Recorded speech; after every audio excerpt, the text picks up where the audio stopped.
Hello, I'm Ellie Cole, and you're listening to a special Winning Mindset mini-series brought to you by the International Paralympic Committee and focusing on the launch of WeThe15. Coinciding with the Tokyo 2020 Paralympic Games, more than 20 international organizations have united to transform the lives of the world's 1.2 billion persons with a disability. And as a Paralympian, I believe a campaign of this magnitude is long overdue, and I'm so proud to be involved in WeThe15. Another person who is delighted to be involved is today's guest, a woman who knows more than most about advancing the rights of marginalized groups, Michelle Bachelet, the UN High Commissioner of Human Rights. As the first woman to hold a Chilean presidency, Michelle has served as High Commissioner since 2018, and I'm so pleased she can be with us today. Madam High Commissioner, thank you so much for joining us today. It is such a pleasure to meet you. As you are aware, the IPC and the United Nations of Human Rights formed a historic partnership 3 years ago. Are you able to elaborate on the purpose of this partnership and what value this partnership brings, and not just to both of the parties, but to the world's 1.2 billion people living with a disability? Well, yes, Ali, exactly. As you said, we started to work together with the IPC 3 years ago, and our aim was to change the narrative on persons with disabilities, combining our expertise on human rights of persons with disabilities and the outreach capacity of IPC. Ableism is usually behind negative perceptions and stereotypes about persons with disabilities. It causes an unconscious bias, similar to unconscious biases related to gender or race. So, to change these narratives, we need a new discourse, one that portrays persons with disabilities, regardless of the kind of impairment they have, as active participants of societies that contribute to the development of their countries and that enriches everyone's life. So, the objective in Tokyo is simple. We want everyone to know that persons with disabilities represent 15% of the world's population, that disability is the result of societal barriers that we can eliminate, and that having an impairment doesn't make you less a person.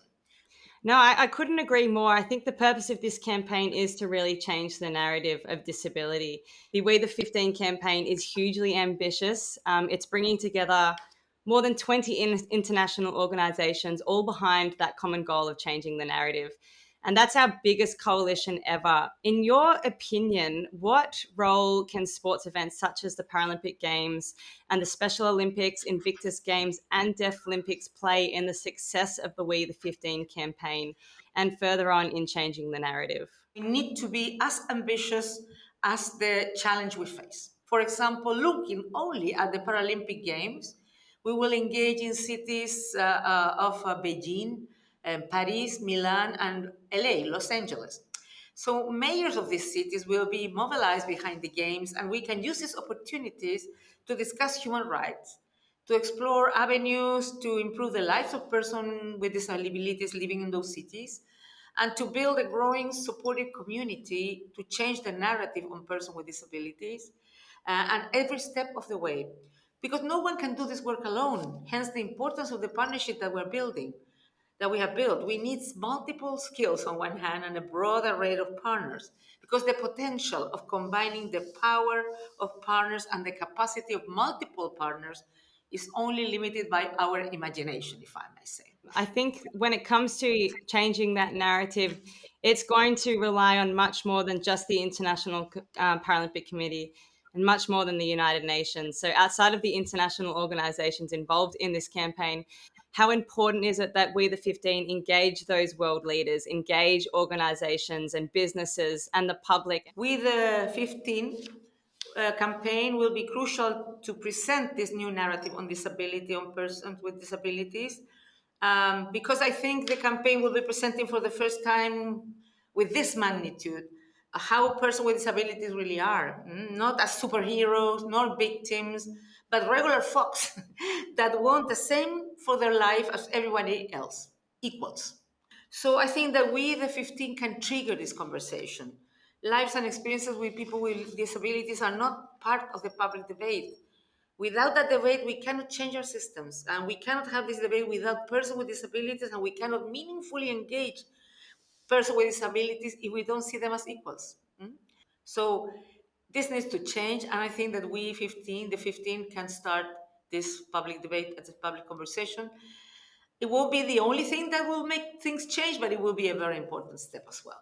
And as an athlete and speaking to other athletes around the Paralympic Village, I couldn't agree more. I think a common theme that we speak about as athletes is that we just want equal opportunities. And we are seeing that happen in Paralympic sport. And it's not just in the disability sector that we want to see equal opportunities. But the Paralympic Games has been such a wonderful platform to promote people with disabilities, to provide equal opportunities for those with disabilities all across the world, not just from privileged nations. And it's just a wonderful platform and a really great environment in which we can celebrate that We the 15. What are your personal aspirations for the We the 15 campaign? Where can you see this campaign going? And what do you think you'll be most proud of looking back in say, 5 years' time? Well, I expect that this campaign will will help to create a standing collaboration between the sports and the human rights communities to operate as one.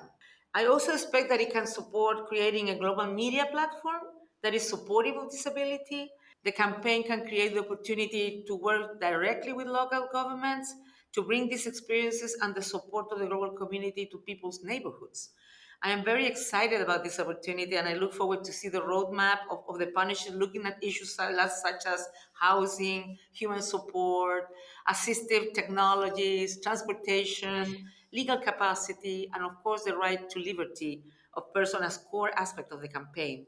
Eleanor Roosevelt, well, she was the chair of the commission that drafted the Universal Declaration of Human Rights. And she's had a very famous phrase, and she said that human rights begin in small places, close to home, so close and so small that they cannot be seen on any maps of the world. We, the 15, can use her words as guidance, as I do, and it can be a fantastic role model for so many other children living with disabilities, and not only children, older people as well. So I think we had a real opportunity here, and I'm really excited on that, and we will continue working as much as possible. That's a really, really lovely quote. And I think I'm going to remember that one for a long time. We have faced a global crisis, and one that has impacted every single community and every person on this planet. But to build back even stronger than we were before COVID, what needs to be done to ensure that persons with a disability aren't left behind? Well, I think if we have learned many lessons from the pandemic, but one of the lessons that we have learned is how interdependent we are from one another. But nevertheless, what really holds society together are our communities. So how we treat each other and how we value our neighbors. So the disruptions caused by the pandemic to our community lives had significant impact in economy, in education, in development, broadly saying, employment, of course. They have also disrupted our social networks, our family life, and our emotional bonds. And this has had a big impact in our mental health and well being. We have lost 4 million people in our communities. So, of course, we are facing a crisis of a global magnitude, and coping with it will not be easy. So, we need to shift our thinking from a perspective of long term care to long term support. Community support needs to be part of our infrastructure plans, and we need to redefine our relationship, our system to empower their participation instead of segregating them. As I said, our interdependence is our strength, and we cannot do without persons with disabilities. So, with everything that the world has gone through in the last 18 months, just to finish, how important are the 2020 Tokyo Paralympic Games? Even in the worst of times, we need to make an effort to find joy, if I may say. This is a human duty. I sometimes forget that, but it's true.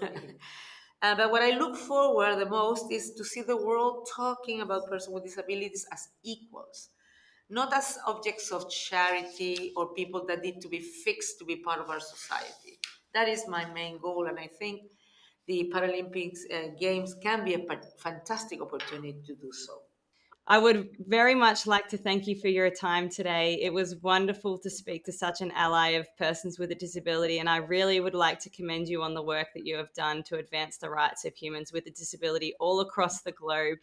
On behalf of the 1.2 billion people, which is a lot of people, I would like to sincerely thank you for your work and thank you for your time today. And thank you for yours, Ellie, because we need many people like you, committed, enthusiastic, and showing that people with disabilities can have some impairments, but they're equals as all the rest.